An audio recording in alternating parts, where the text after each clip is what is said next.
Hello everyone, welcome back to our channel. నేను మీ అరుణ. ఈరోజు మన వీడియోలో ఈవినింగ్ టైంలో ఏమైనా క్రిస్పీగా టేస్టీగా తినాలనిపించింది అనుకోండి, ఒక్కసారి ఇలా ప్రిపేర్ చేయండి. చాలా టేస్టీగా ఉంటాయి. ఎక్కువ టైం కూడా పట్టదండి. 10 నిమిషాల్లో సింపుల్ స్నాక్స్ని ప్రిపేర్ చేసుకోవచ్చు. మీ పిల్లలు ఆకలి అనగానే ఫటాఫట్గా రెడీ చేసి ఇచ్చేసేయండి. ఇంకా మన ఛానల్ని సబ్స్క్రైబ్ చేయకుండా ఎవరైనా చూసినట్లయితే ప్లీజ్ సబ్స్క్రైబ్ చేయండి.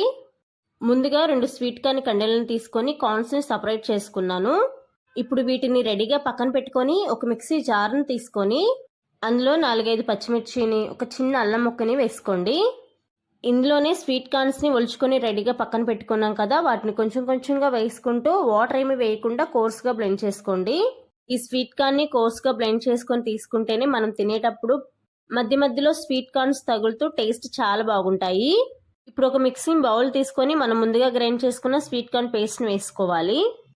అలాగే మిగిలిన స్వీట్ కార్న్స్తో కూడా ఇలా కోర్స్గా బ్లెండ్ చేసుకొని మిక్సింగ్ బౌల్లోకి వేసుకోవాలి. ఇందులోనే చిన్నగా సన్న ముక్కలుగా కట్ చేసుకున్న క్యాప్సికమ్ వేసుకోవాలి. చిన్నగా సన్న ముక్కలుగా కట్ చేసుకున్న ఉల్లిపాయ ముక్కలు, చిన్నగా సన్న ముక్కలుగా కట్ చేసుకున్న కొత్తిమీర ఆకుల్ని, కొంచెం కరివేపాకుని, 1/2 స్పూన్ కారం, 1/2 స్పూన్ ధనియాల పొడి, 1/2 స్పూన్ గరం మసాలా, 1/2 స్పూన్ జీలకర్ర పొడి, 1/2 స్పూన్ సాల్ట్. మీ టేస్ట్కి తగ్గట్టు అడ్జస్ట్ చేసుకోండి సాల్ట్ని. ఇందులోనే 4 స్పూన్ల బియ్యం పిండిని కూడా వేసుకోండి. ఇప్పుడు వీటన్నిటిని కూడా వేసుకున్న తర్వాత ఒకసారి బాగా మిక్స్ చేసుకోవాలి. వాటర్ ఏమి వేయాల్సిన అవసరం లేదు. స్వీట్ కార్న్లో వచ్చే వాటరే మనకి ఈ పిండిని కలపడానికి చాలా బాగా ఉపయోగపడతాయి. మీకు ఒకవేళ ఈ పిండిని కలిపేటప్పుడు బ్యాటర్ లూజ్గా ఉంది అనిపించింది అనుకోండి, ఒక 2-3 స్పూన్ల ఎక్స్ట్రా రైస్ ఫ్లోర్ని వేసుకోవచ్చు. మనం ఈ పిండిని కలుపుకున్న తర్వాత పిండిని ఒకసారి చెక్ చేసి చూసినట్లయితే రౌండ్ బౌల్ లాగా రావాలి. అప్పుడే మనం ఆయిల్లో డీప్ ఫ్రై చేసుకోవచ్చు. ఇప్పుడు స్టవ్ ఆన్ చేసి వేరొక ప్యాన్ పెట్టుకొని డీప్ ఫ్రైకి సరిపడా ఆయిల్ని వేసుకోవాలి. ఆయిల్ మనకి ఎక్కువ హీట్లో ఉండకూడదు, మీడియం హీట్లో ఉండాలి.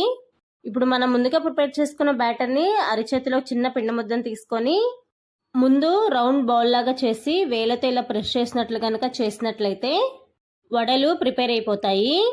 ఇలా ఒక పక్క వడల్ని చేసుకుంటూనే ఇంకో పక్క డీప్ ఫ్రై చేసుకోవాలి. వడల్ని ఆయిల్లో డీప్ ఫ్రై చేసుకునేటప్పుడు ఫ్లేమ్ని మీడియం ఫ్లేమ్లో పెట్టుకొని 1 by 1 వేసుకోవాలి.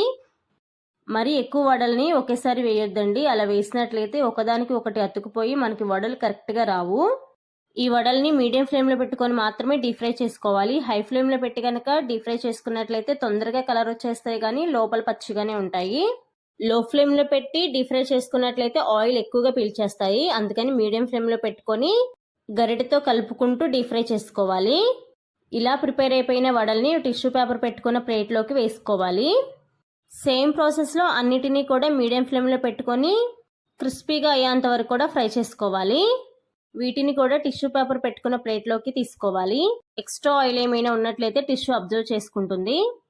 ఇలా ప్రిపేర్ చేసుకున్న వడల్ని వేడివేడిగా తిన్నారంటే టేస్ట్ అద్దరిపోతుందండి.